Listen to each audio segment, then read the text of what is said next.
of Tantra, and Tantra gives instructions for different kind of worship.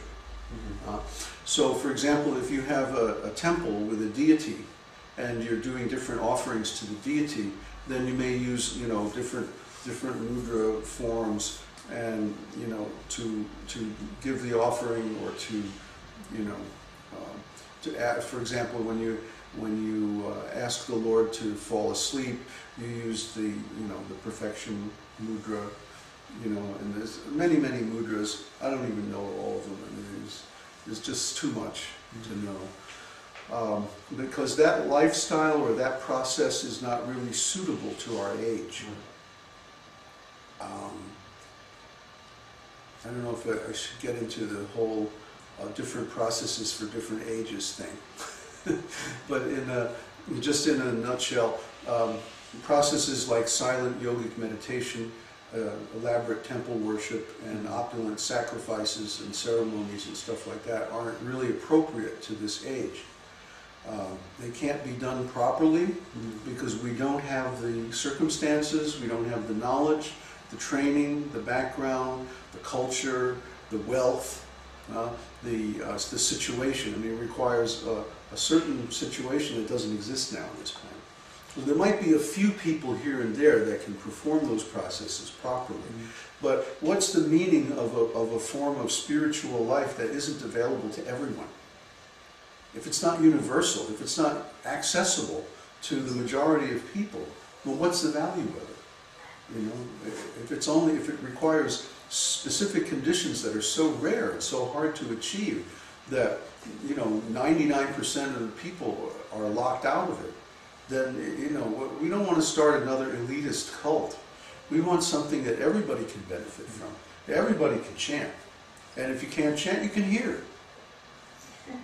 So, you know, even the hearing... You're going to receive. Yeah. If you can't give, then receive. That's all right, too, you know. That works. Even on an animal, it works. We've seen, like, in some of our communities where there are farms, you know, we'll involve the animals, the dogs and cats and cows and birds and everybody in this chanting process, and they all become very peaceful and very happy. And we've actually seen it. We had one dog named Hari Rama because when you petted him, he'd put his head between his legs and go.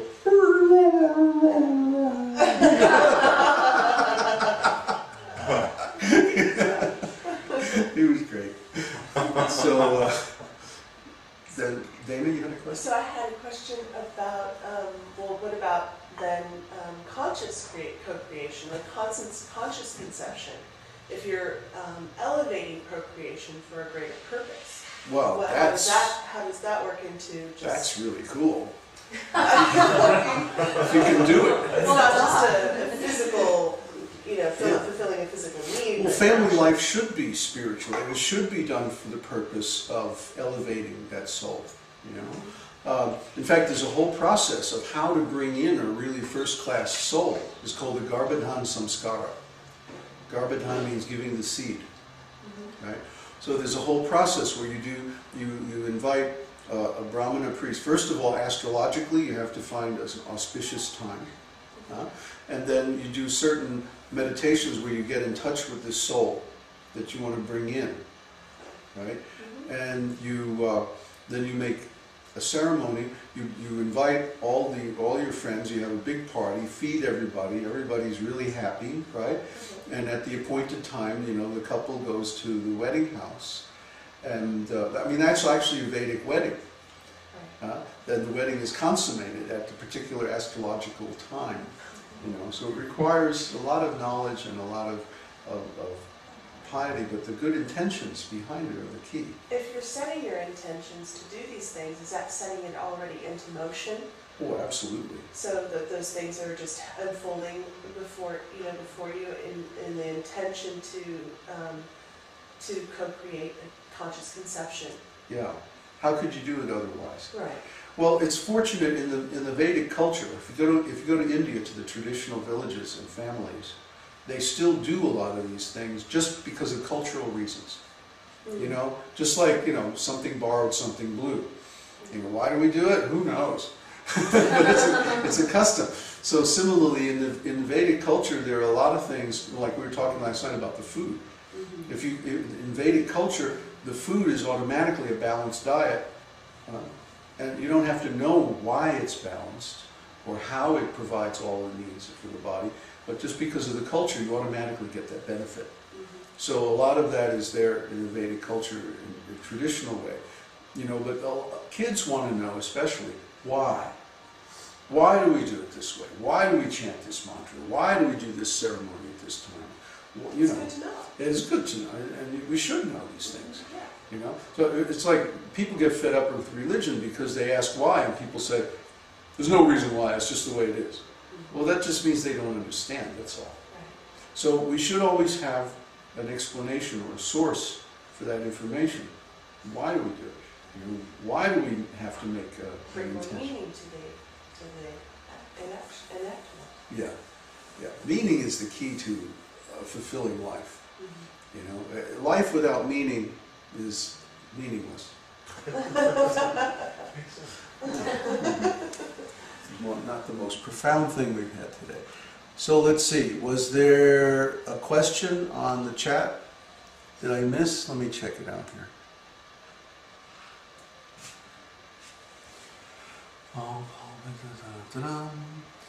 Does anybody have a question on the web?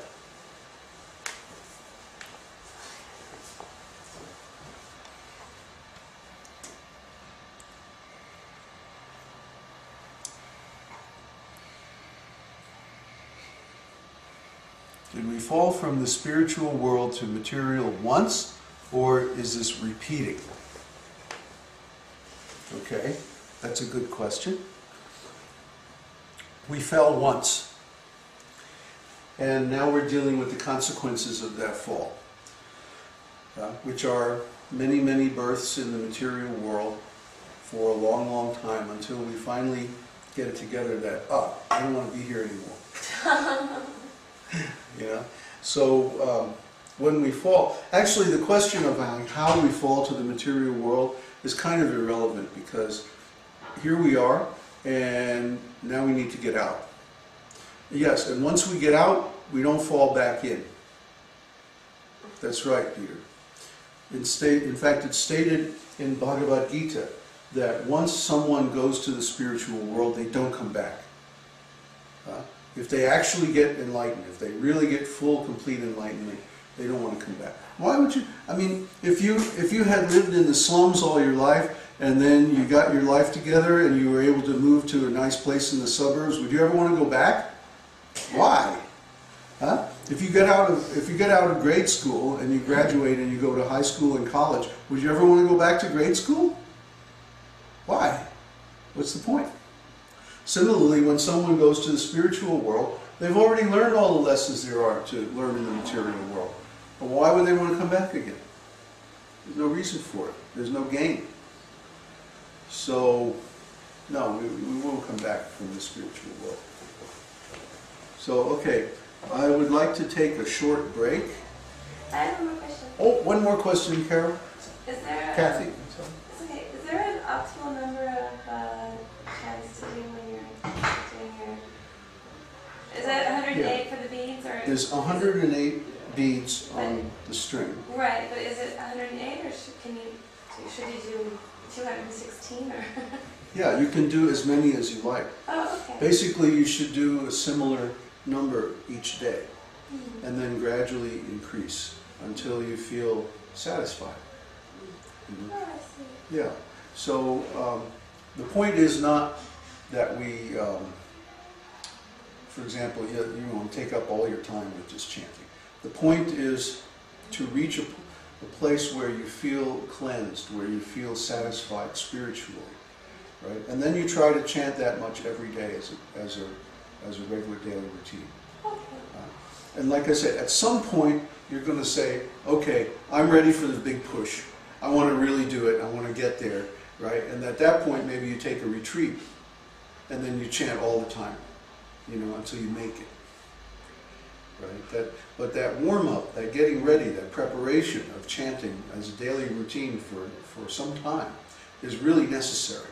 Nobody can just jump into chanting all the time. That's unrealistic. what'll happen is you'll chant all the time for 2 or 3 days, and then you'll get tired of it. So the development of the relationship with the holy name takes time. It can't be rushed. Just like any kind of a relationship. You know, you don't just jump into marriage or a big commitment like that. You gradually get to know the other person, and you find by experiencing them that the more you're with them, the more you like them. So you want to be closer to them.